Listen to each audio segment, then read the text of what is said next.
many ways. There are people,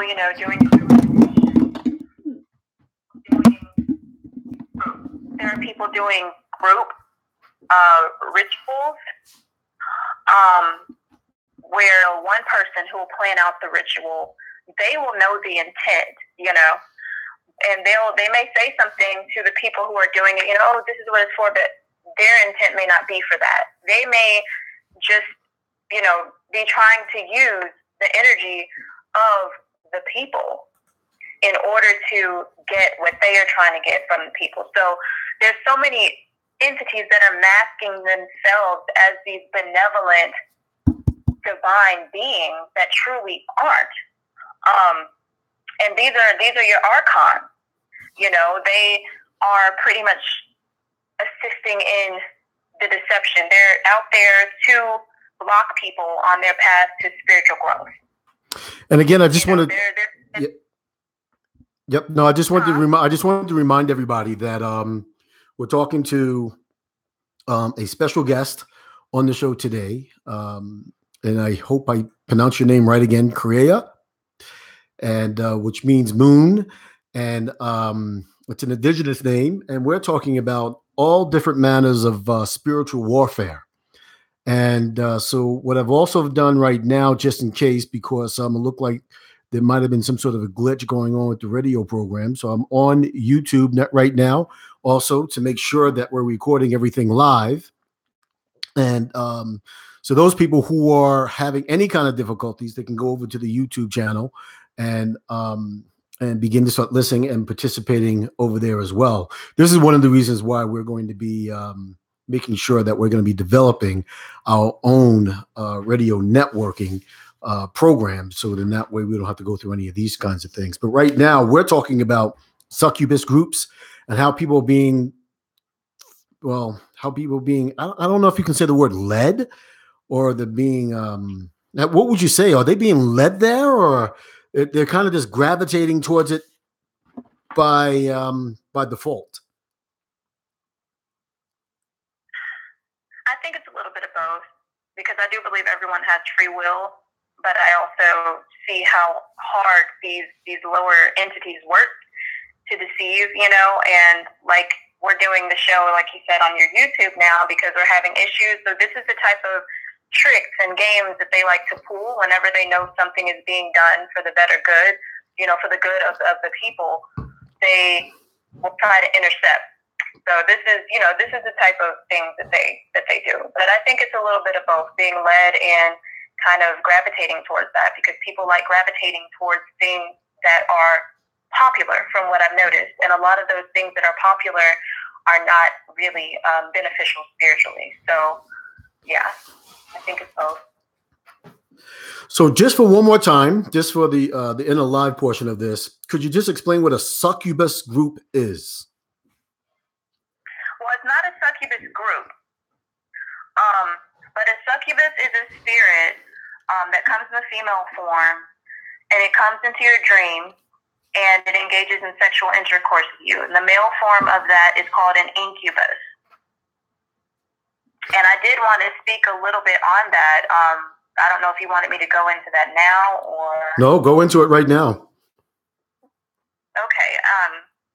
So there was this bishop in 15th century, I think, in Europe. His name was Alonso Tostado, and how he described the succubus-incubus interaction. He said that it was an artificial insemination that occurs where the entity will start off as one gender and then morph into the other.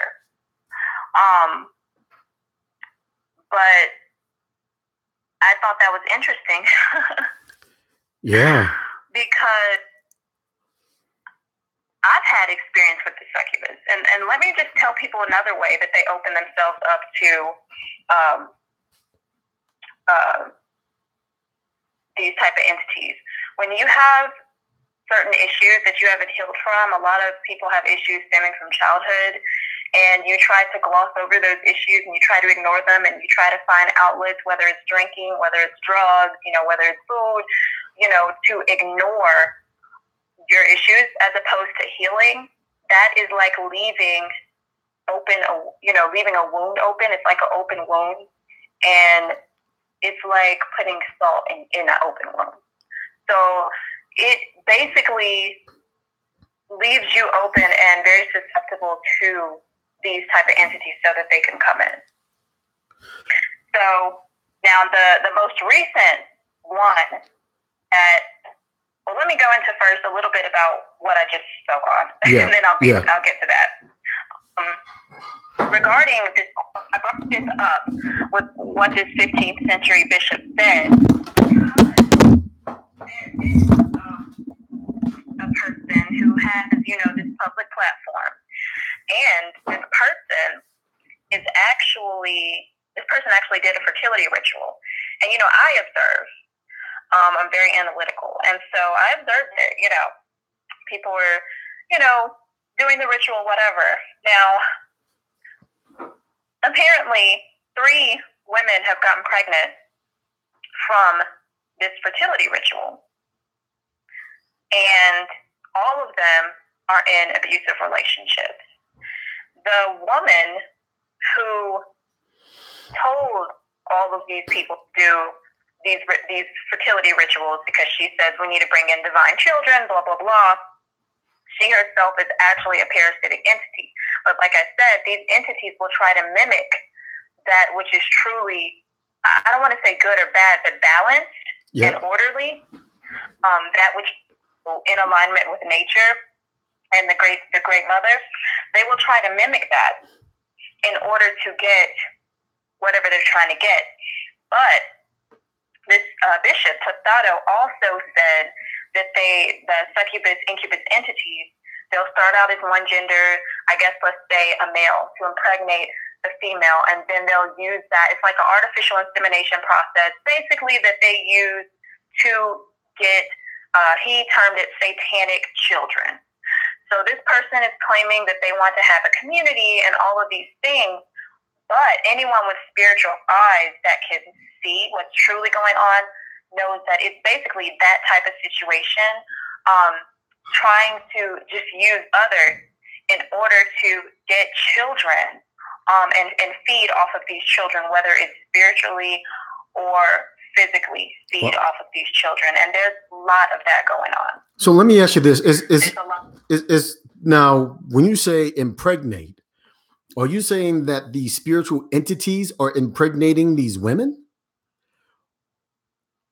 They can. That's what this bishop said. But see, they can be this particular succubus that you've seen me speak about. Is in physical form.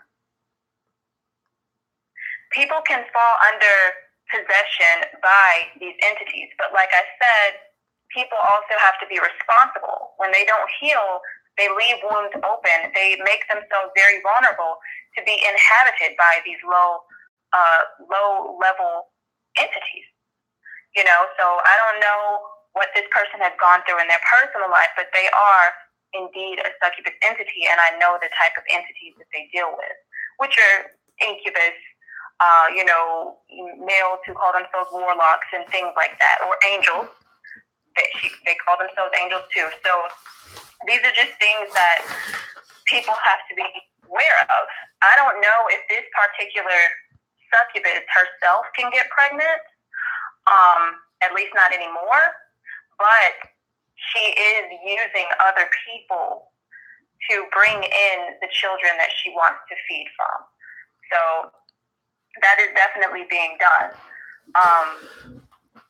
And it's really sad because one of the women who, I'm sorry, were you going to say something? Yeah, because we're in this age of enlightenment. All these groups are popping up. All these people are creating all these quote unquote nations and alliances and all this kinds of stuff. And, I spoke with a woman not too long ago who said that in her area, back in the 1800s, 1700s, 1500s, whatever, her group of people, she called it a tribe, a nation, made some deals with some of the most evil entities of Europe coming out of Transylvania. And she said that their area, their people, did not know anything about slavery because they were protected by these entities or these these real evil people, and did not know anything about slavery or what was going on with slavery until about maybe 1846. Oh, wow. And you know, when you're talking about this, about how the succubus, whether in spiritual or physical form, are using this type of energy to draw people into some of these groups to create new quote unquote demonic groups that people don't even realize that they're part of. You have to be extremely careful in this day and age, what group you're going into. Absolutely. I mean, that's frightening when you think about it. They're portals. They're portals. So when The groups, the groups themselves are portals. The groups themselves are portals. absolutely, the groups are portals. I know this particular group. It's actually two groups, but the one that was there was another one that was made branched off of that group in order, that was about birthing the children for this person's mission. So, but yeah, I mean, that group is definitely a portal. A lot of these groups are portals, Yeah, and that's what people aren't aware of. So I mean, just like, yeah. Okay, let's think regarding indigenous people, there will be groups that are open, and there will be, these groups could be open by agents. You know what I mean? It's the same thing regarding the spiritual aspect, the spiritual field. There's a lot of people who claim to be this and that, but they are truly low-level, parasitic, toxic, whether you want to call them demons or, whatever. That's the type of entity that they are. And they are using the people that are part of these groups to fuel whatever goal, that they have. So that is definitely being done. So in that way, absolutely, there are groups that are portals to these types of things. So I just want to just bring some people up to speed around the world, whoever might be listening, about the quote unquote Black African American people of the United States, or should I say of North America. There is a serious, what you probably would call an awakening, and I'm not saying you, Karaya, but people, about who and what they are in terms of beings of people. So there's a lot of research that's going on right now that is determining that the so-called Black African American are not from Africa itself, but from the Americas. And they are the original indigenous beings, inhabitants of the land, not the so-called American Indian. So when we're talking about a lot of these groups that are popping up, a lot of these indigenous groups that are popping up, we're talking about the people who were formerly known as Black, African American, Negro here in North America. And I say North America, I'm generally speaking the United States and Canada, Northern Territories. It goes much deeper than that all around. Also, parts of the Caribbean. But so those people around the world, when we begin to start talking about indigenous people, we're talking about the bronze race type people, copper colored people, carbon based people who are not that of the Mongolian, Asian type, white phenotype Indians, American Indians, or First Nations people, as they call themselves up in Canada. So I just wanted the people to have an understanding about that. And when you're going on and you're talking about these groups or these, any of these groups, you have to be anybody has to be really careful about what they're engaging themselves in, and they better know what they're dealing with, because you're saying that this hurt that's deep down inside you can lead to certain visual blindness or spiritual blindness, where you're just out either trying to get acceptance or you're just out trying to find information innocently and trying to feel like you're a part of a group, and they are inadvertently or purposely drawing you in, and making you a part of this demonic entity, so then that way you can also be swept up in the type of spiritual craziness that's going on in this world today. Am I kind of far off the mark on that, or did I hit it on the head? No, you're right. You're definitely right. Can I go further about the succubus incubus entities a little bit? Yeah. Sorry about that. I just needed to make that general note. Go ahead. I'm listening. Okay. These entities also break up relationships. So, I knew a man. He was from Ghana, and he told me that his friend's wife actually, one of the succubus incubus, I believe it was an incubus, had actually began attacking her. And so it made it to where she could not, sleep with her husband. So they had to, get a spiritual worker to deal with that situation. But this really happens. They're here to break up relationships. And, in some cultures, they call them spirit husbands or spirit wives. But it tends to happen.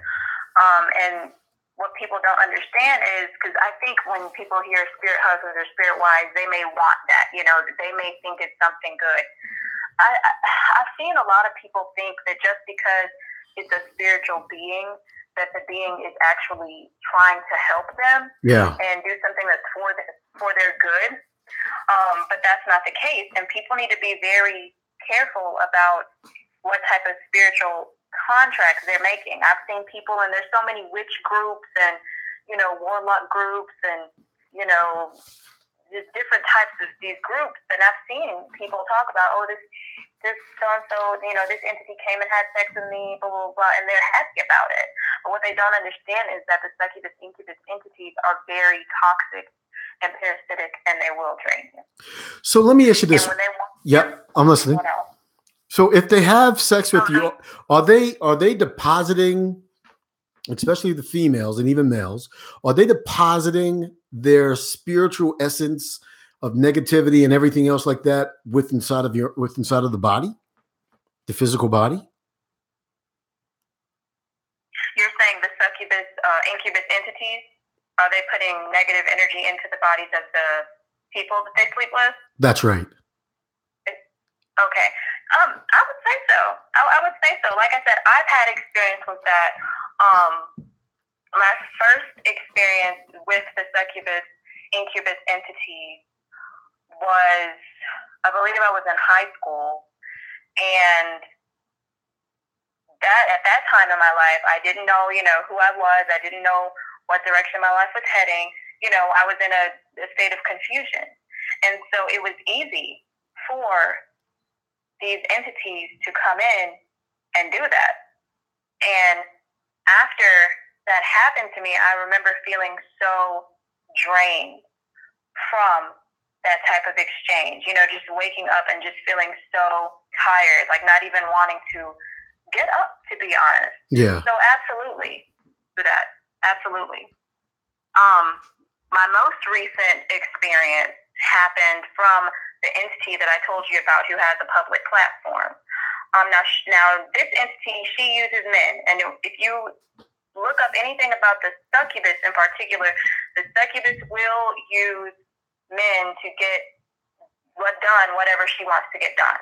And so that particular instance, I fought it off because I know about the succubus. This isn't me years ago. This is me now. So I know about what type of entity that is. So I was able to fight that off. But there are people, someone told me that they were basically gang raped by these entities. So there's a lot of that going on. And yes, they do leave that type of just spiritual filth with you. So yeah, absolutely. And what kind of damage could that do? Is it cause confusion, depression? Yes, it causes confusion um, in the person, and being that it's a spiritual matter, people are going to, be less likely to talk about it. I think now people are kind of waking up, but still there's a lot of people who are afraid to talk about spiritual things because they think that people will believe they're crazy, you know? Um, just because we live in such a physical, materialistic type of world, I guess. But it can break up relationships, cause chaos in your relationships, cause chaos in your life. This one person I know, she dealt with it, and she's going through a lot right now. She's got into a wreck and almost died. Her sister, passed away recently. It's a lot. It's a lot that goes on when these types of entities begin to enter your life. And like I said, it doesn't have to necessarily be a succubus or incubus entity. You know what I mean? Just any type of low parasitic entities. But the succubus and incubus entities in particular, they work really hard to break up relationships. They work very hard to make sure that whoever they latch onto or engage with cannot be with anyone else. That's one thing that they do for sure. So, yeah. Now, when you say they latch onto you, that's kind of nuts. But when you say they latch onto you, is there something that person is doing in their life in order for that succubus or whatever it is to take notice of that person? Could it be their inner hurt, depression, or something? It could be, but that's not always the case. Like I said, a recent experience that I've had, that was not because of an inner hurt. That was because this entity, this being, was upset that they had been exposed for who they are. Because I saw straight through them, I knew what type of entity this person was, and so they were upset that they had been exposed and that I saw through them. So that was my experience. That was done in retaliation. As kind of like as a way to get you to shut up. But with some people, if you have a sex problem, they will definitely they could be a part of why you have a sex problem, but they will definitely tend to latch onto you. If you have a problem with sex, you're not balanced, you just go around screwing everybody, then they definitely like those types of people. Now, before we start getting into how can you get away from this, we still have a lot more to get into. But these spiritual entities and succubus, whether in the male or female form, spiritually, are they able to take on the body of another person? Yes. Yeah, remember I said that this one is in the body of a female, but this one also works with other males. There's one particular male that I know of in particular. He is more than likely an incubus type of entity. But they can be like the quote that I had mentioned earlier. They can come in the form of a female. They can come in the form of a male. They can pretty much morph themselves into either gender. Whether someone identifies as a male, whether someone identifies as a female, whether someone identifies as, a transgender, whatever, they can possess. So they can possess. Now,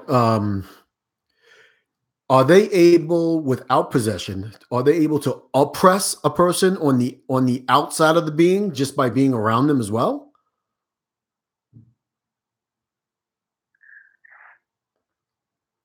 Or do they have to? Do they have to what? Or do they have to enter into the person in order for them, to be able to control the person that they're in, that they want to control, I should say? I've never come across anything saying that they have to possess the person, but I mean, the succubus incubus entity is an entity that does have sex with the person. So I mean, that's pretty much close to possession in my opinion, but it's not exactly possession. So no, they don't have to necessarily possess. Let's say I'm dealing with a friend, and they may have that type of entity. It can travel. If you deal closely with someone who has that type of entity attached to them, it can begin to affect you as well. Because it's a spirit, it's not necessarily, a physical being. So it can affect you. It doesn't have to have sex with you in order to affect you, but that's just what they do. They have sex with people. Wow. And also, people may have heard of, the wet dreams thing. That's also something that'll come up if you look up wet dreams. The succubus incubus entity will also come up if you research that. And also like the paralyzed sleep, like when you wake up and you can't, as you were saying before, like you can't move. Some people call that, what do they call that? They call that an out of body experience. Is that something different from? When you can't move, but you can see, they call it sleep paralysis, where it kind of feels like something is sitting on top of you. That's right. The medical industry calls it sleep paralysis. But those are also, associated with the succubus and incubus entities as well. I've never had a sleep paralysis experience that has been sexual, but I have experienced so-called sleep paralysis before. And what? Yeah, no, go ahead. Yeah. Well, that's quite. And these succubus, they stay around you all the time. Then, huh? They just never leave your side, really, and they're watching everything that you do or feeling everything that you do. No, there are ways to get rid of them. Like I said, I dealt with that when I was in high school, and I was going through a lot of different things. And I honestly think that I picked it up from someone. I honestly think I picked it up from a male that I laid down with.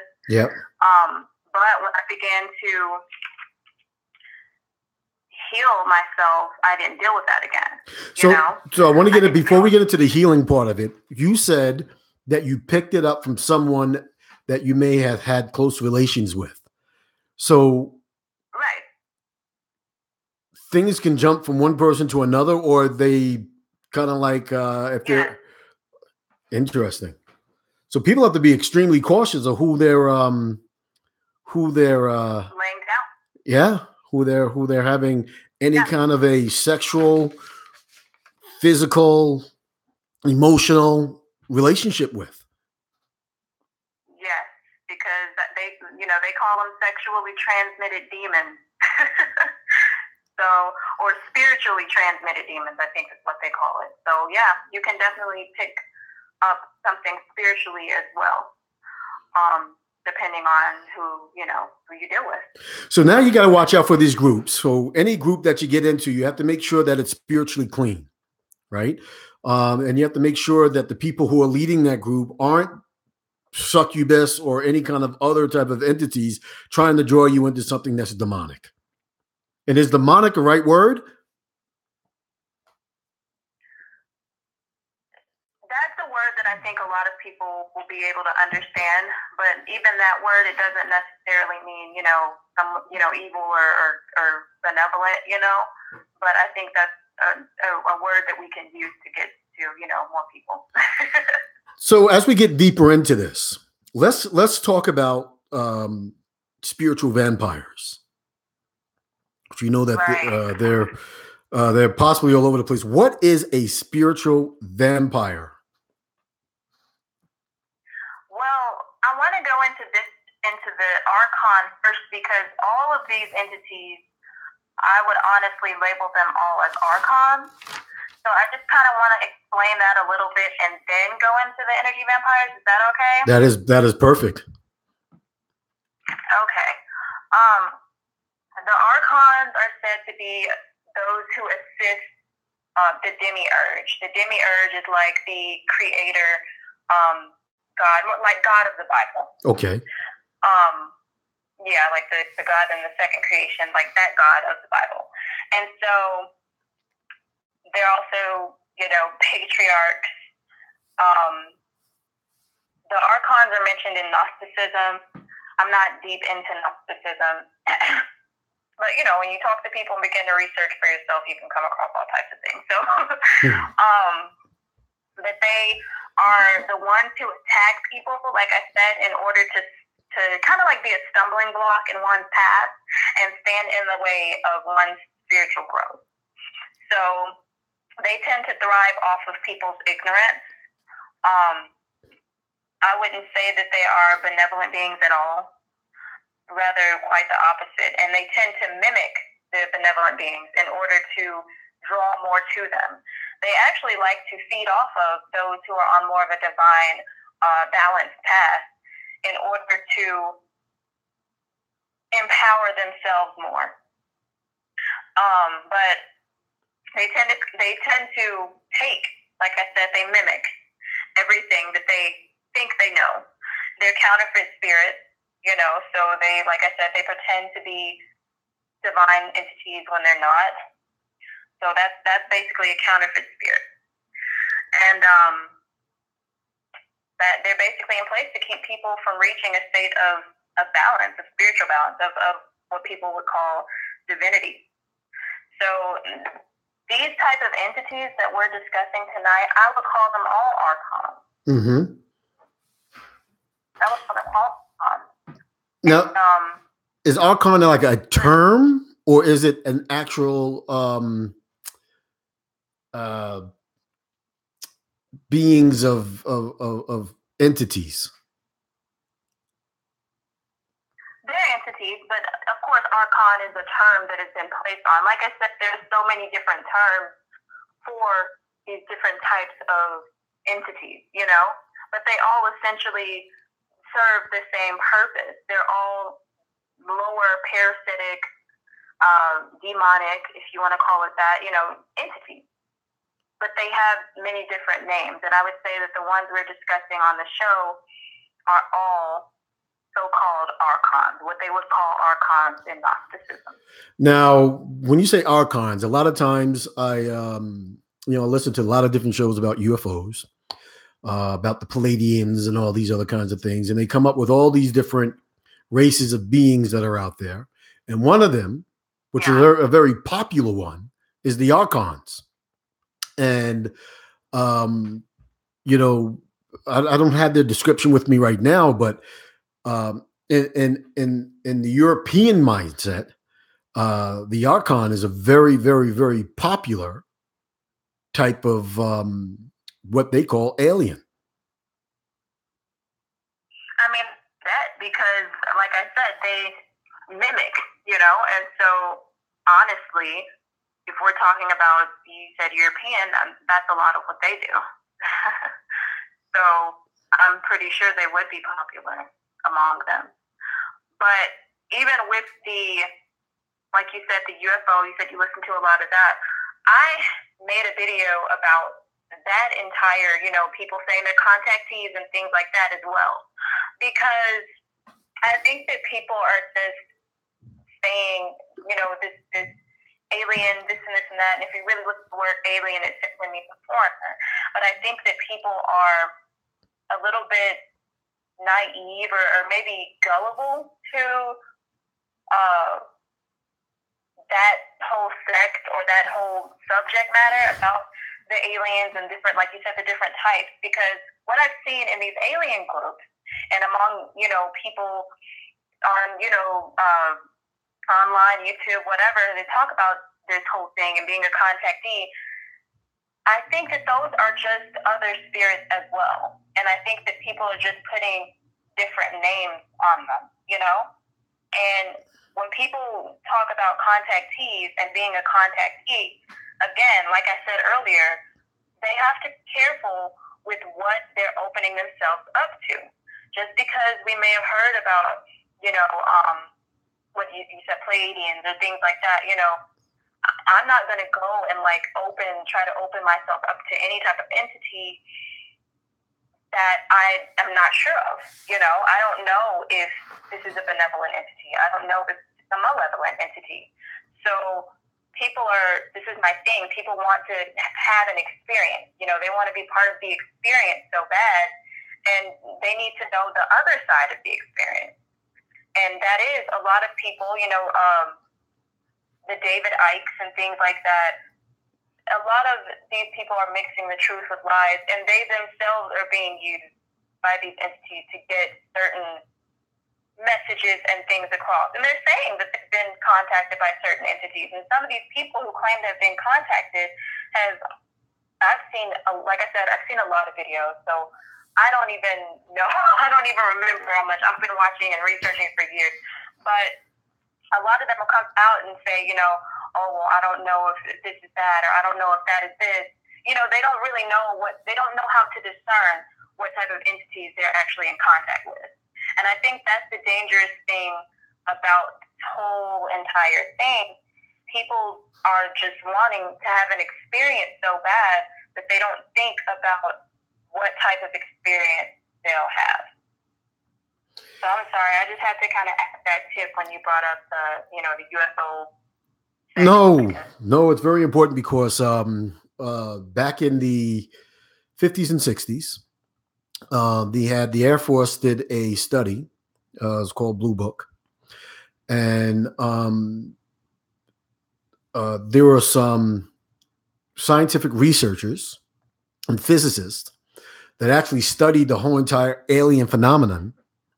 And what they came out with shocked everyone and was completely covered up in the news.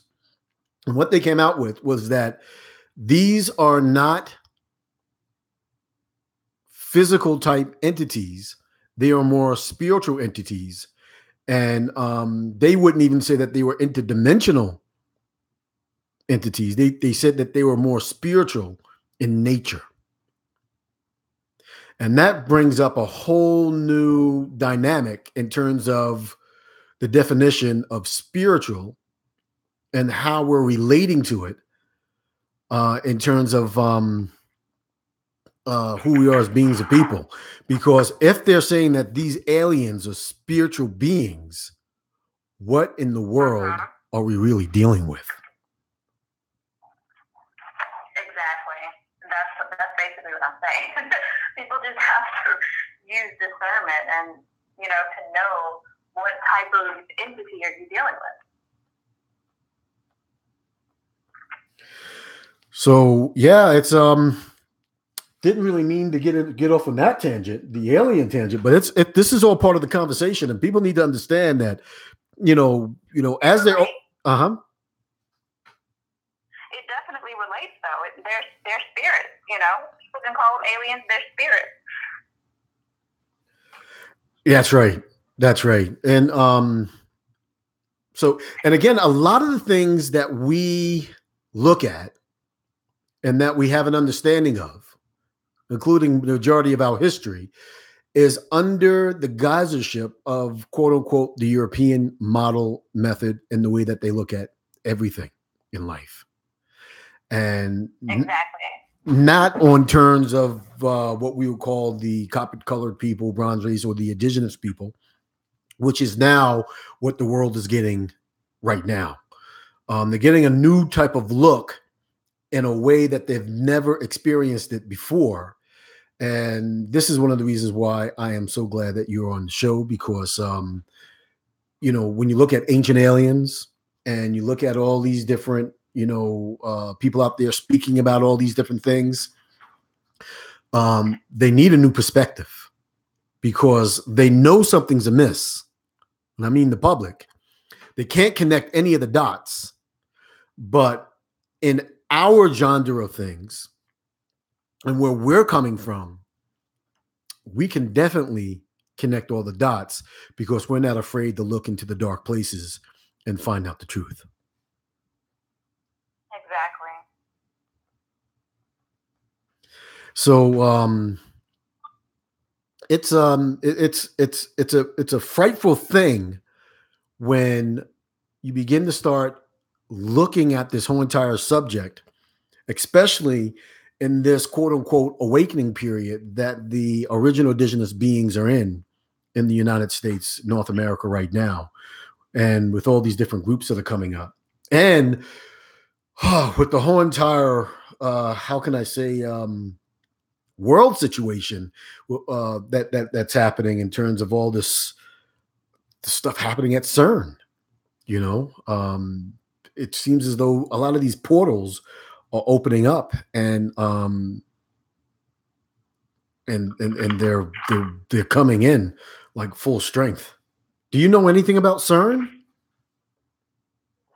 You know, I've heard about CERN, but I haven't done deep research on CERN. I have heard it's a portal, though. Yeah, there's a lot of stuff. I'll have a show on CERN. And so the first purpose of CERN, which is over there in Europe, it's about, I think it's about 15 miles wide. It's a collider that goes around in a couple of different loops. But what they first were looking for, check this out, was the God particle. So they claim that they found it. But what's been linked out, and you don't even have to say it was linked out, but what's been told is that they're actually opening up portals to other, they say, dimensions where they can actually see other what looks like star systems. And it also looks like there's weird type faces in these portals that they're opening up that's looking back in at us. It's an amazing thing when you begin to start getting into CERN. Look up some videos on the CERN dance. That if you want to get freaked out,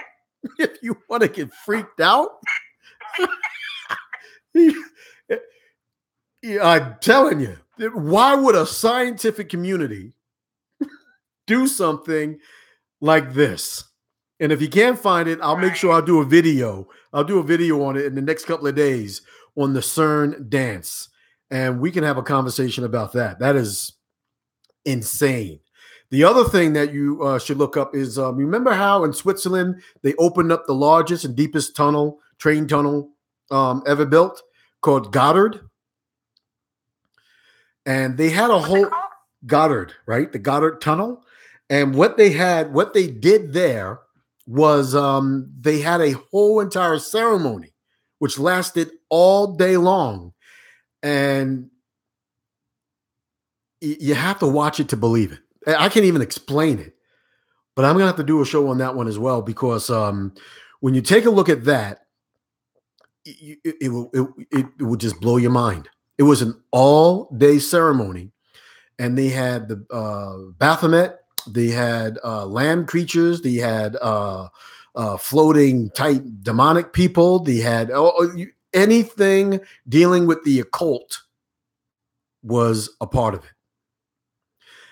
And so when you say that you got to watch out for whatever group that you might be joining, man, that is serious.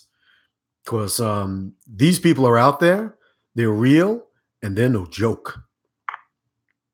Oh, they are. And, just a lot of especially a lot of the, the spiritual groups and stuff. And I'm not saying there's anything wrong with them, but there are some that are being used for that purpose, to harvest energy from people, to get people, There's even been, not too terribly long ago, it's been exposed that some of these so-called conscious community males are using the people that join, that whatever groups they have, to kidnap children, for organ harvesting. So it's a lot that's going on. And another tactic that I've seen in these groups is asking people like, what are their astrological signs? Your ascendant sign, your moon sign, all of that, and that's done so that they can know what type of person you are, pretty much so that they can read you astrologically to figure out what type of person you are and whether or not you are basically able, to be manipulated. So there's a lot of different tactics that are going on that people need to be aware of in these groups and social media in general. So we talked about the Arcons. Are there other things that might be related to that? What about the reptilians? I heard a lot being said about them, and also like the Queen Mother over there in England is so closely related to reptilians and all that other type stuff. What are your comments about those kind of entities, or are they entities, or what are they? I don't really get big into the reptilian thing. When you look up reptilian, they say that we all have a so-called reptilian part of our brain that's responsible for the fight and flight mode. Yep. That they say that those who are more so in reptilian-like behavior tend to be more so vicious, very manipulative,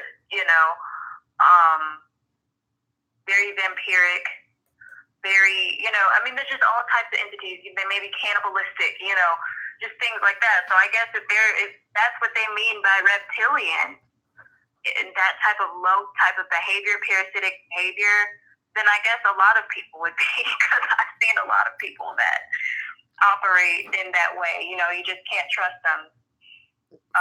They have like shifty eyes, Yeah. But I don't, I've seen people portraying it or saying that it's more so of a literal thing, like that these people actually look like reptiles. I don't know if it's exactly like that. I don't know if that's true. I haven't seen a person with the reptilian eyes in person, but I do remember seeing a video online about, it was, I think, a French woman. She was on a talk show, and she had eyes like a cat. I think they called her like the cat-eyed woman. So she had these reptilian type eyes, because they have eyes like reptiles. They have eyes that look like cat eyes, and all that type of thing. So if that is real, then I guess so. There's also a American journalist. I can't remember his name, but he said he has coloboma in one eye, but he has an eye that looks like that as well. And I remember I spoke with someone on this matter, and they said that it was just what is the special effects, CGI or something, I don't know, but they said that's what it was. But I don't know. I haven't seen a person like that in real life, so I don't know if it's just something that's Hollywood or if it's something that beings actually look like reptiles. But if we're strictly talking about reptilian behavior, cannibalism, rapists and things like that, then I'd say absolutely there are a lot of reptilians. And these are low vibrational beings that suck the life out of you, pretty much, huh? Yeah, reptilians are like that, absolutely. That's why I said, Ronnie, there's so many different terms that people use for these entities. There's so many different types of terms that people use for these low level entities. And I also wanted to say this: they travel in packs. So you come across one, be prepared to come across more. Because I feel like the thing with these types of entities, they can never come alone. And I really think it's because they are very weak. Yeah. But they all have to travel in packs. You know, like the Bible speaks of legions of demons and things like that, you know. That's right. From my experience, they travel like that. You know, it's like you knock one down and here come like 10 more, you know. So I think people should definitely be aware of that. It's never just one. If one's close, then there's more. Like I said, the succubus female, she works with males. You know, she gets males to do her dirty work. So they usually travel in packs. These type of entities usually travel in packs. Wow, because I used to tell people that, you know, when you come up with something, come up against something, you may not know what it is, and you defeat it or you battle it off, and they find out that they can't battle you on their own terms, then they'll leave and go get some help and come back. Yes. And that coming back, and then now, like you're saying, you know, now that you don't, you know, you're not only dealing with one, now you're dealing with their help. Now, would this be considered like devil circles, or is that something else? You know, honestly, I've never heard that term until you brought it up today. I've never heard the term devil circle. Oh, okay. Okay. So what do you mean by that? Well, a lot of times, is that a term? well, in the ministry, a lot of times, you know, when you hear, you know, devil circle, devil worshiping, and something like that, I'll give you a quick example. There's one guy, he was just got off the plane. He was going to a conference, and he was traveling in a cab, and he was traveling on the highway, and he seen these people they were in a circle, and they were praying and praying and praying and praying. I mean, they were praying hard. So he told the cab to stop and pull over because he wanted to worship God himself, and he got out there and he started worshiping and praying with them and everything like that. And then he noticed something very weird or very funny, or which really isn't funny, but very strange, that they were intently chanting, meditating, and praying to a demonic entity and demonic force to accomplish a certain goal. And he said that these people were, you know, like Christian circles, right? He said that they were just like a Christian circle, but they had a heck of a lot more power being translated inside of them because they were not relenting on the feeling of drawing in the energy for what was around them. And you know, so it could be formulated on purpose, meaning you know, people get together and they call on certain entities to be able to surround them or surround the person, and they form, like you said, these packs, and they begin to start sending out all this energy and vibrational to attack people very intently. And you know, you get that in the physical. Yeah. You're saying they do it for evil? Is that what you're saying? That's right. For what we would call evil, because a lot of times when people talk about energy is exactly what it is. It's energy. It knows no form of anything other than its energy. Right? And so what a lot of people don't understand when you're dealing with all the spiritual stuff is that whoever is calling on this energy, and it's boundless. I mean, it's infinite. Whoever's calling on the energy can use it. And the use of that energy is translated through the energy or the vibrational field upon which that person is spewing it, putting it out. Absolutely. Right? So absolutely. Yeah.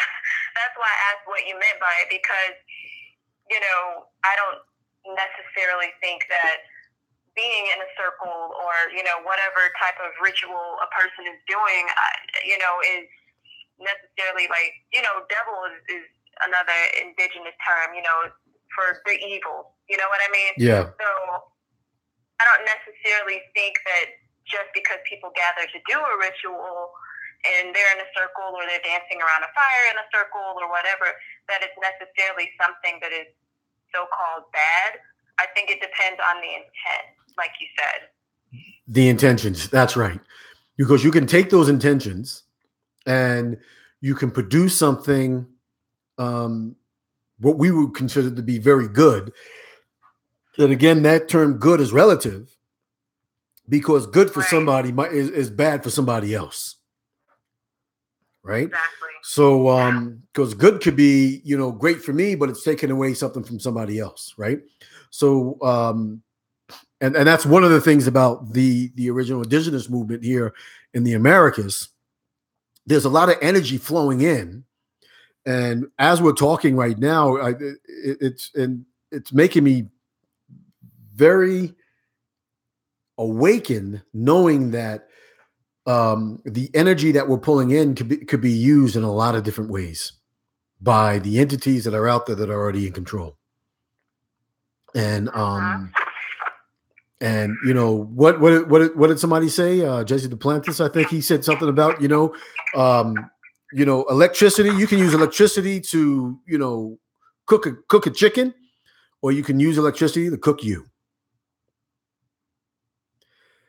And and so people really, I don't know. I think maybe people really need to, in terms of there need to be more. I can't use the word conscious, but use a lot more discernment in terms of their feelings and everything that they're doing in terms of all this indigenous stuff, because I'm noticing that people are changing their classification, but not changing themselves. Exactly. But this is the type of thing that we're talking about. They turn it into, like, there are people who are genuinely trying to help restore our heritages and our cultures of, the 500 plus nations, throughout the Americas. But there's also another side to that. There's, I guess people would call it a duality. There are people that are using that just to try and get something, or just to try to and appear some type of way. But they're still the same type of entity that they are. Just because you are an indigenous person doesn't mean that you're not able to be, I guess the term would be, I don't know if the term is incepted. I'll just say possessed. It doesn't mean that you're not able to be possessed. It doesn't mean that you're by default a good person. It doesn't mean that at all. And I think that's something that a lot of people are unaware of. I think that a lot of indigenous peoples, especially within the United States, they lack discernment. Big time. And so they're pretty much, huh? I said, yeah, no, I'm disagreeing with you. A lot of people do lack discernment. And they're allowing so many people to take advantage of them. There's people claiming to, whether they're claiming to be American Indian or whether they still go by the colonialist, classification of, Black, African American, Native American, whatever. There's a lot of people that are being taken advantage of. We see so many people in the so-called conscious community. They claim to be raising money for, this type of thing or that type of thing, and then the people never see what they claim to be raising money for. So there's so many of these type of entities that are out there that are pretending to be for indigenous people in particular, and they're not.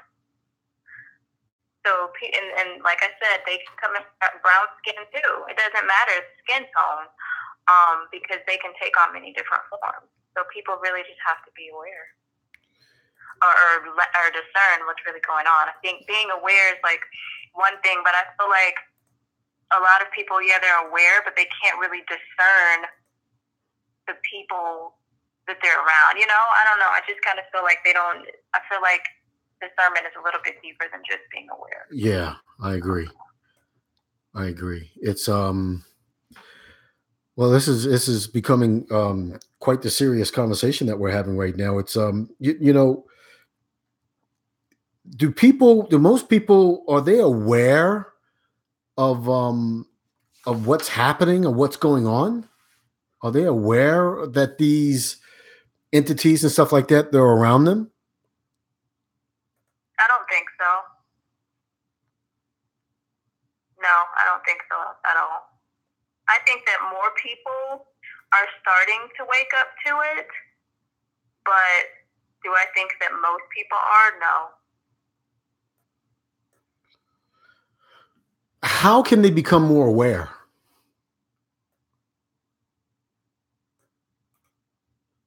That's a good question.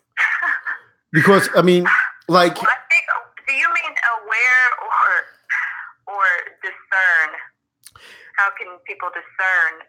Or do you just mean how aware? Because there's a lot of people that are making, videos and things about these type of entities. So it's just a thing of being proactive and going and searching for these types of things. There's so much material dedicated to narcissism alone. Because, in the medical field, they say that narcissism can't be cured. There's no cure for narcissism. yeah. So, there's a lot of research and things and just people who are talking about their experiences with that one thing alone. But there's a lot of different materials and things out here. So I think as far as being aware, you have to be proactive about learning. And I think a lot of people, they just go to school and then that's it. I don't think that, or watch TV and that's it. I don't really feel like they'll know about it if it's not on TV, or if it's not on, their social media, or if it's not on, in school, if they're not learning it in school. But I just feel like at this point, there's so much out there that, anyone can find. And I just feel like people have to be more proactive. Yeah. Now, if you're talking discernment,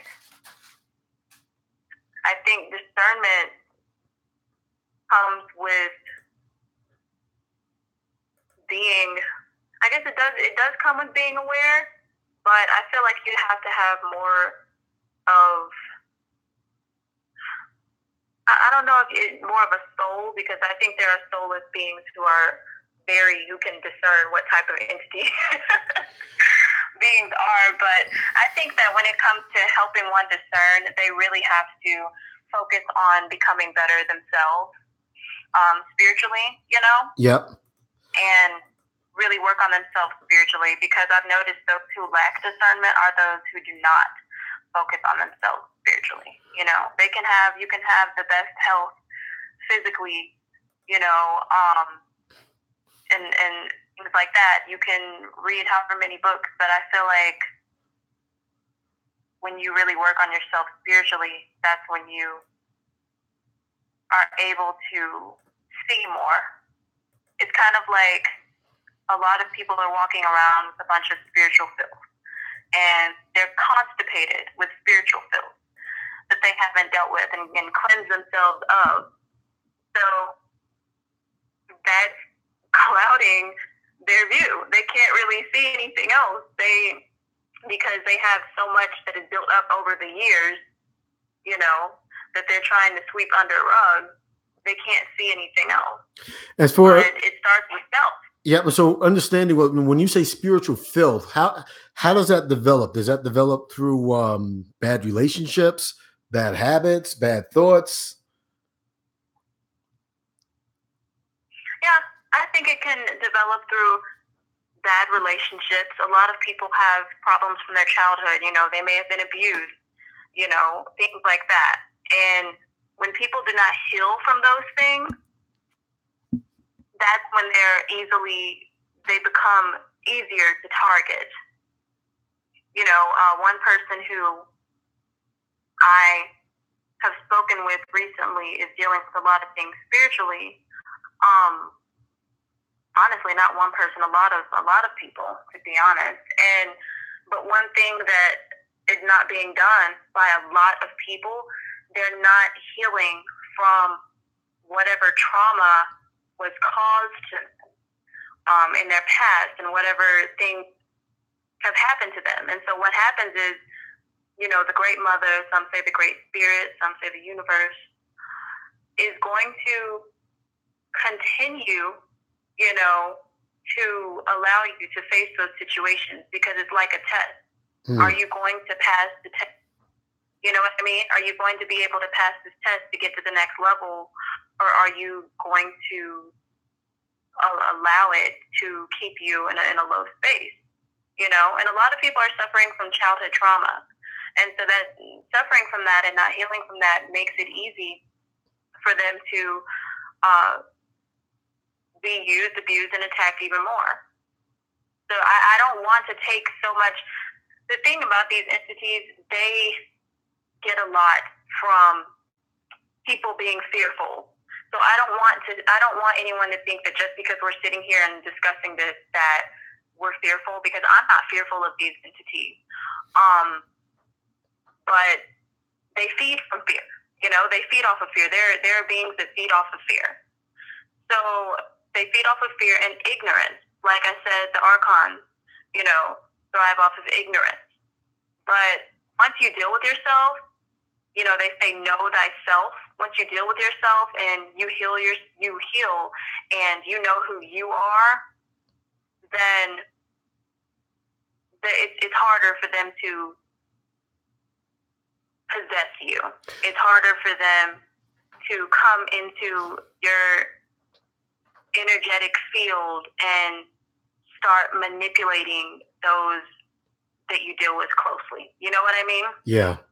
Because I've had spiritual things. I wouldn't be able to talk on this stuff if I didn't experience it. I have to. I think that's what has to happen in order for someone to really be able to understand what they're talking about. So I've had that happen. I've had these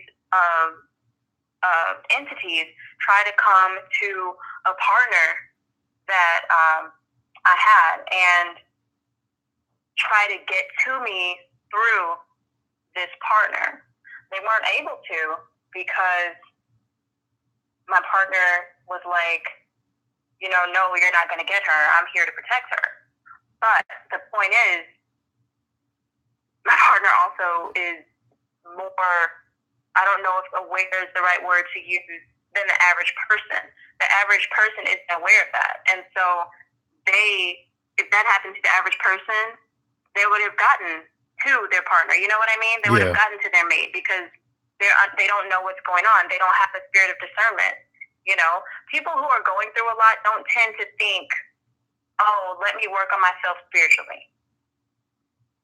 They tend to think it's just a financial problem, or, it's just that this person doesn't like me, or these people don't like me, or, I just need to do this, or I need to get, I need to become famous, or I need to do all these things. They don't look at the spiritual aspect of things. They stay on the outside, and they stay in a very mundane type of looking at things in a very mundane way, Yeah. And as long as they can keep you in that low type vibrational of thought process, very low vibrational, materialistic thought processes, which is what the Archons are there to do,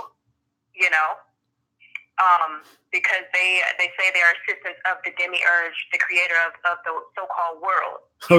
I was gonna ask you, who do they work for? You just said it. Huh? I was gonna say, who do they work for? I mean, who are they doing this for? Yeah, the so-called demiurge, the so-called Yahweh or God that you may see in the Bible, or, those type of entities. I'm going to kill these many people because these people don't believe in this God. You know what I'm saying? They're those type of entities. They work for that type of spiritual type of thing. Those who are on a very mundane, worldly low level, you know. And that's what's meant by, because we also have to understand that the Bible also has truth mixed with lies, as do other religious books, because unbeknownst to a lot of people, a lot of the writings were ancient writings that were taken from indigenous priests and priestesses and twisted and turned. You know what I mean? Yep. So a lot of these writings came from those who were more spiritually aware and was just tampered with over time. But when it says, you know, what was I saying? Yep. I forgot where I was going with this. Well, you were just getting into all the different types of the spiritual entities and how they can take control and you know, who's more powerful actually, right? We're more powerful than they are. Absolutely, because they have to have so many. They have to have, you know, so-called legions to do things. And so I think that people just need to beware of what's really going on and what's taking place. I lost my train of thought, so yep. I'm just kind of like, no, that's okay, because where you were going with a lot of this stuff was mixing, right? They were mixing the different religions, and it's kind of like what they call wicker, the truth mixed in with a lie, and the Catholics did this very well. Sorry for any of you Catholics that are out there, but the Catholics did this very well, and they call it mixing, where they mixed in a lot of what they call paganist traditions into the quote unquote their religious traditions, and then they took, like you said, all these different stories and combined them into the book called the Bible. Right, and also, like you brought up the mixing thing. I'm only going to bring up that in terms of so-called magic or whatever, but there's a type of magic that's called chaos magic.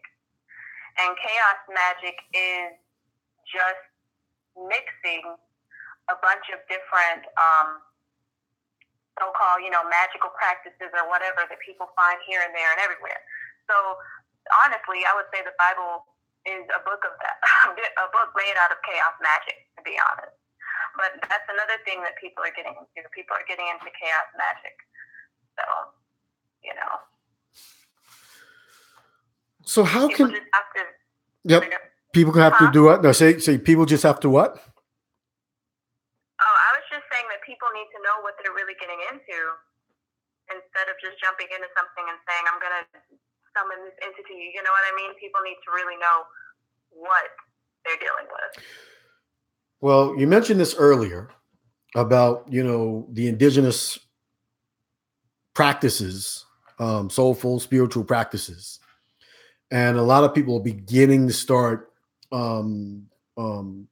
speaking to the Mother Earth, speaking to a lot of the different spiritual entities that are around that are supposedly be a part of our culture. But because we're so new at a lot of the different things that are going on, we really don't know who we're conjuring up or who we're speaking to, do we? A lot of people don't.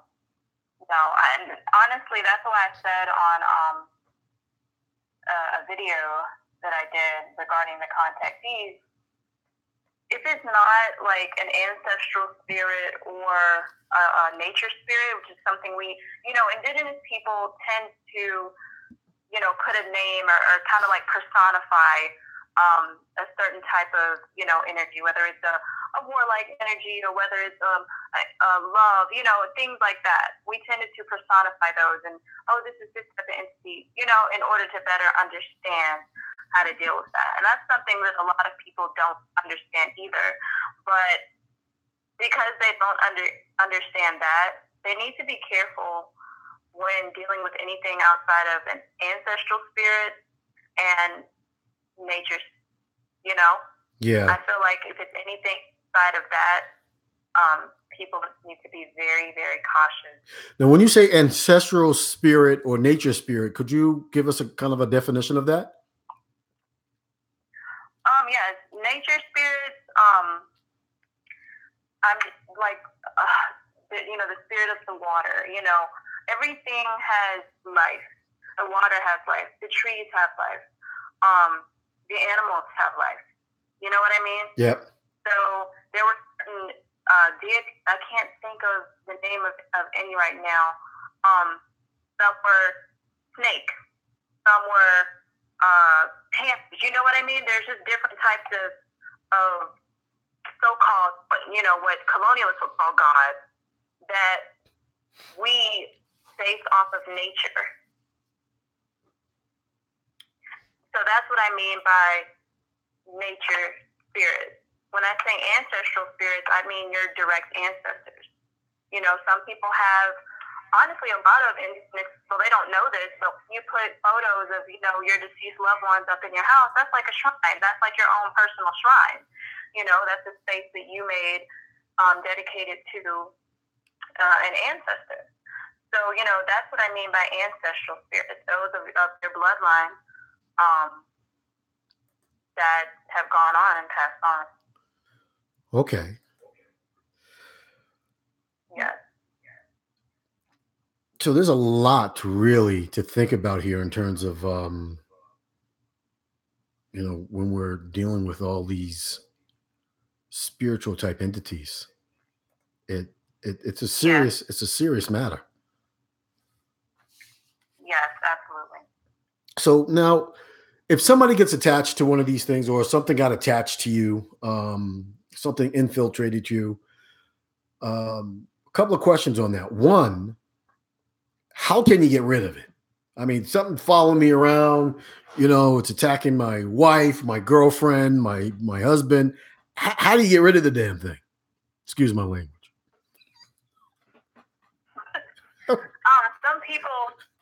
Some people do spiritual paths. Some people will go to root workers and things like that to get the entities off of them.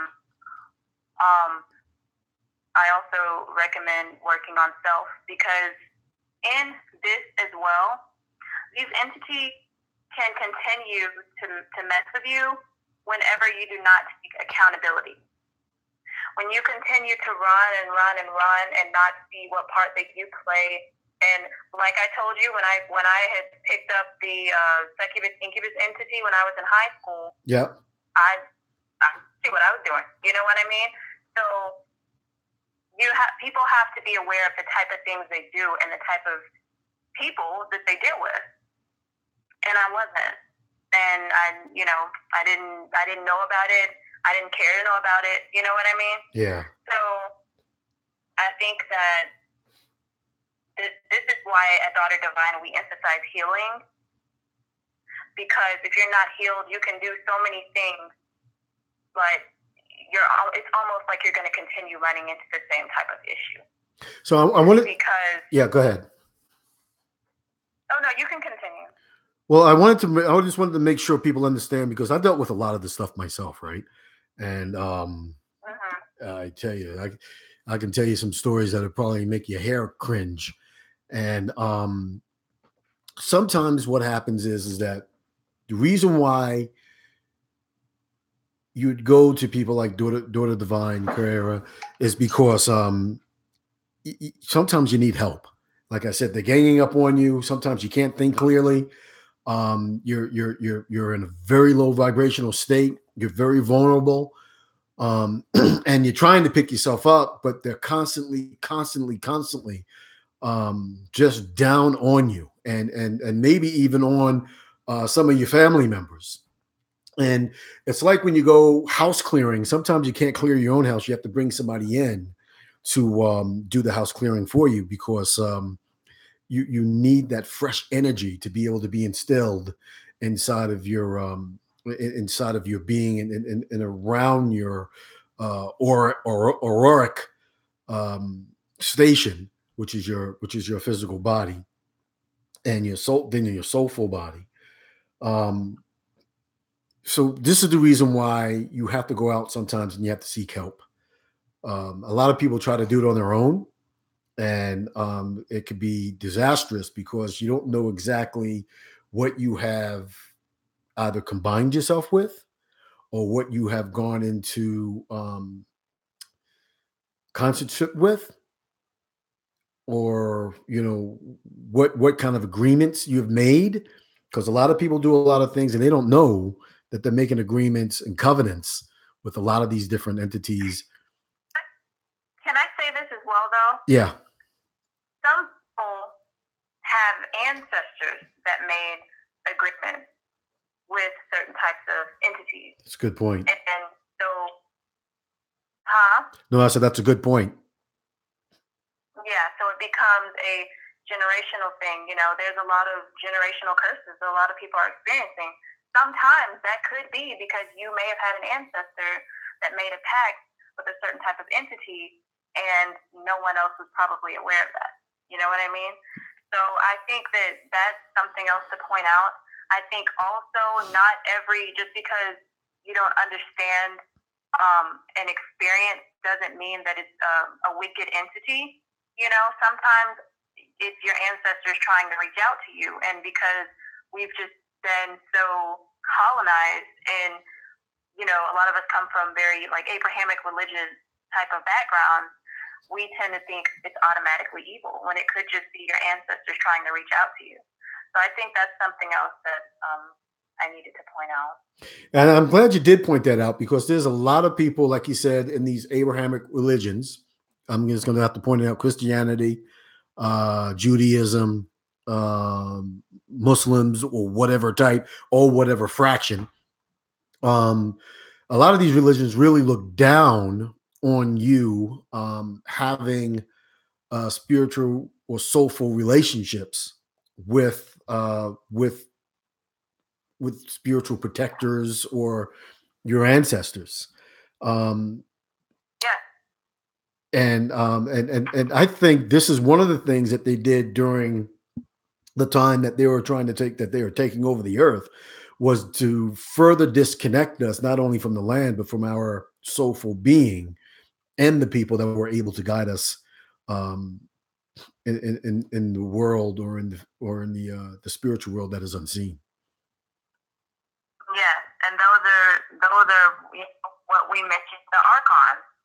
Those are the Archons. They assist the demiurge, which are really the gods of those Abrahamic religions, are some of your demiurges right there. So it's funny because these Abrahamic religions that indigenous peoples, all over the planet have been kind of forced to believe or take part in. Honestly, when people are part of these Abrahamic religions, that's another way of making a pact. I mean, think about it.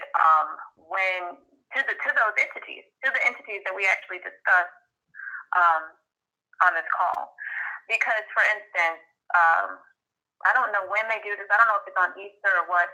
I think communion. That's what it's called. The practice communion. When you take the bread and you take the juice, and they tell you, the bread is the body of Christ, and I drink this, the body, or I drink this, or eat this as the body of Christ. This wine I take, they read the Bible verse, I can't remember which one it is, as the blood of Christ. That's right. So you are ritualistically partaking in a form of, in cannibalism. You're eating something as though you're eating someone's body and drinking their blood.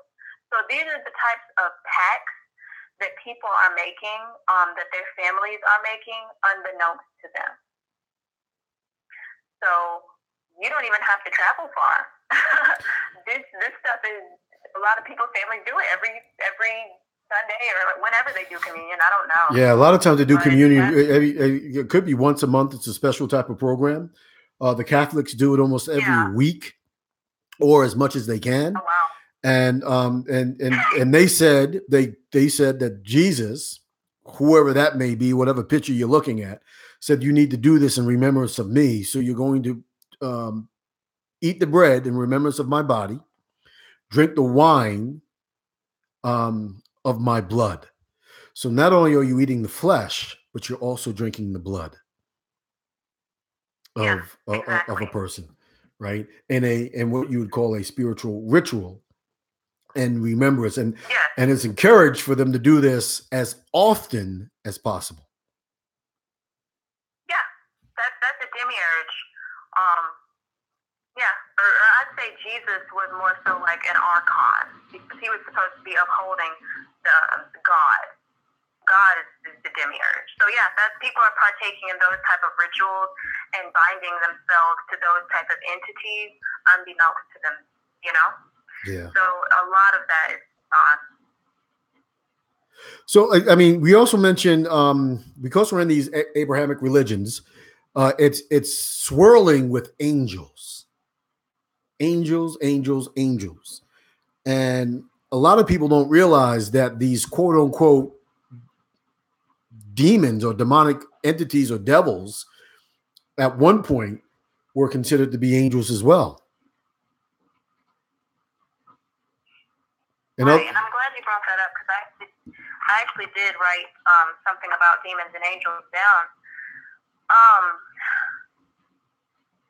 You know, like I said with the word demon, it comes from the Latin word daemon, which means spirit.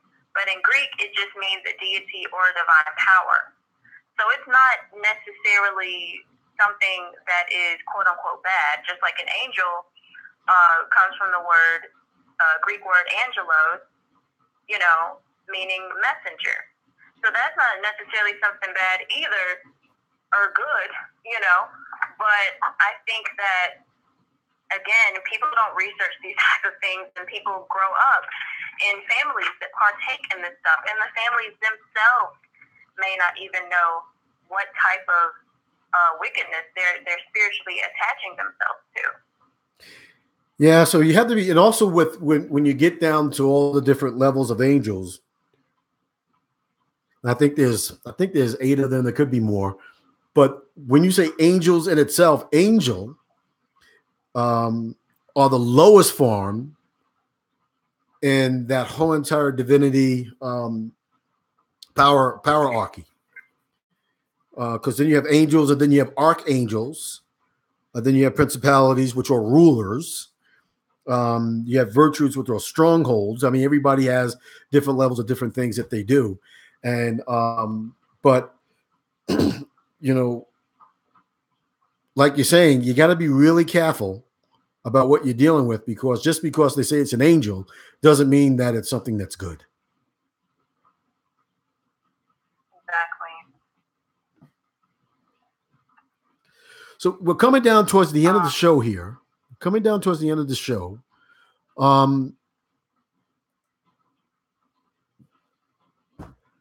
What else would you say? Now, we got into a point as to where we can, be able to get rid of these things.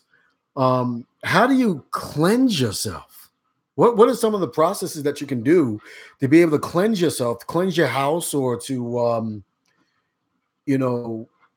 cleanse the area to try to prevent these things from attacking you and from coming back? I know you talked about self-development. Are there other things that people can do? There are other things. Some people will do, like, I don't know if you've heard of like the spiritual washes, washing their house, using the Florida water, saging their house. That's a practice that comes from, indigenous Americans, using the sage to cleanse the energy of the space. I think also people don't think about this, but energy is also attached to items. Yeah, I'm glad you brought that up. So, yes, there are certain types of items that people have in their house, and they may not be aware of, there are certain types of symbols that people may have on things in their house, and they're just not aware of what the symbols mean or what the items are, or what type of energy is attached to the items. But getting rid of things that you don't understand, or things that may be attached to a person who you had a very traumatic experience with, or a person whose just energy wasn't good, definitely getting rid of their things will definitely help, because their energy is attached to them. You know what I mean? Even hair. it can be attached to people's hair. That's their DNA. You know what I mean? It has their DNA. So people being clean, like they say, cleanliness is next to godliness. So clean your home. Cleanse your home, because you don't know what you have. So what type of energy is attached to what type of item. Some people also like to use what is this? This is an old hoodoo remedy, but using the red ochre dust, that also helps to protect your home. You could put it around your home, in front of your front door, to keep those type of entities out.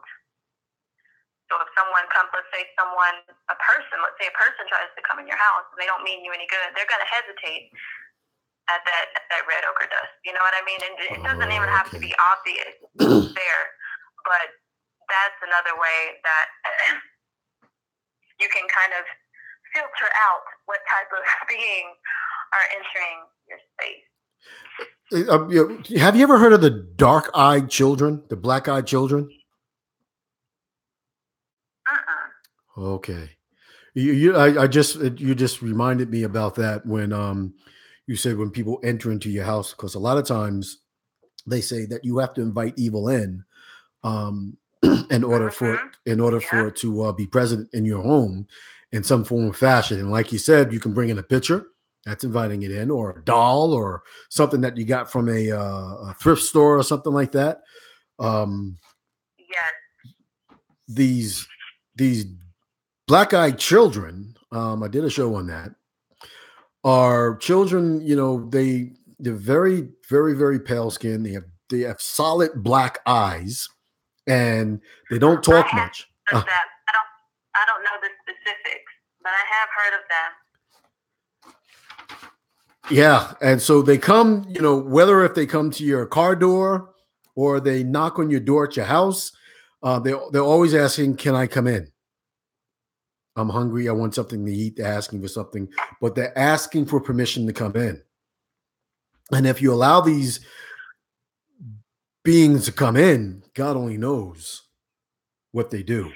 But, a lot of times when people encounter them, they don't let them in because they're so weird. And then they get angry. And then they, when they leave the doorstep, they kind of like just leave and almost disappear. And they're always in. Let me also I've had an experience, not with a black-eyed child, but like you said, you have to invite it in, where I had helped someone out, and they were homeless, and I allowed them to stay with me, and the spirits that they were dealing with began to try to attack me, and that was something that I had to get off of myself as well. So you're right. You do have to invite it in. You have to be careful of people that you allow in your home. I was actually speaking with my mother about that a few days ago. She, and she said your home is your sacred space, and you have to be very careful of who you allow in your home. And that, like I said, it also extends beyond people, but items. And just also think about what type of things that people watch on their TV. That invites certain types of entities into your home as well. Wow. What type of music you listen to? You know what I mean? Yeah. Those people have to think about. It's energy attached to all of this. You know? They're saying that your TV's like that black box or black portal that certain warlocks and wizards and witches use to create magic. And that's what we all our tablets and phones and stuff like that, we bring this stuff around all the time with us. Yes, absolutely. All the technology. Yes, that's very true. All right. So the other thing that I wanted to tell people is that, because there are so many different things that are going on, just to really, sometimes you got to go to a doctor to get yourself physically checked up, get your blood work done and stuff like that, just to make sure that you're okay.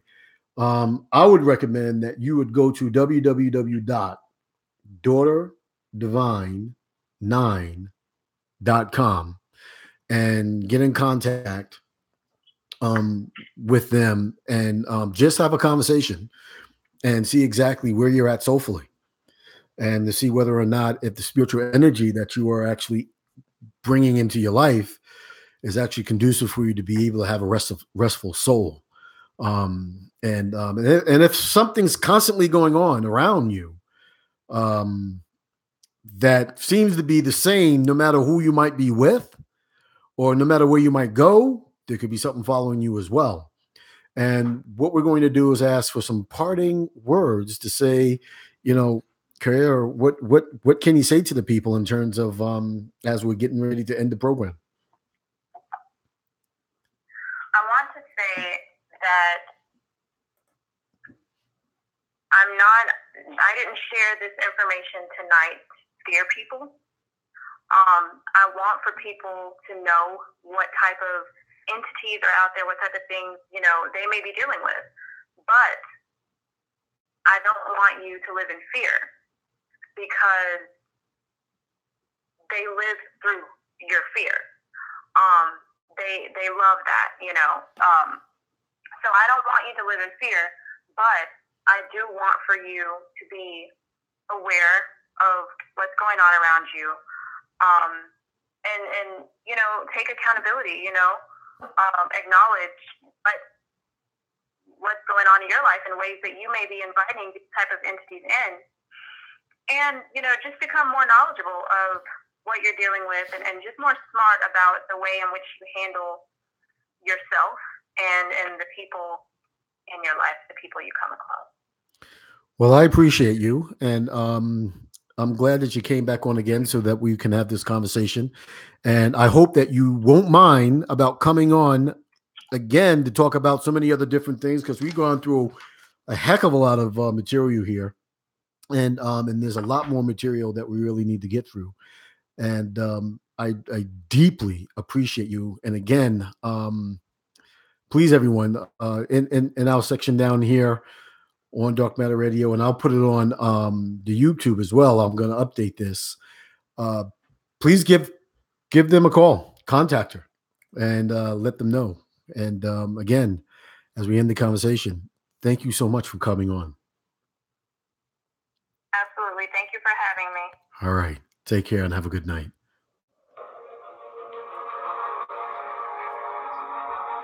You're listening to a special edition of Dark Matter Radio. 90 seconds. Your host, Ron McLean. Tonight, you will find that power is knowledge. And the knowledge you gain is freedom. And we're going to test the dimensions of your mind. We're going to test everything that you believe. You're ready. 60 seconds. Tonight, on Dark Matter Radio, with your host, Ron. Come through your mind. Come through your heart. Come through your soul.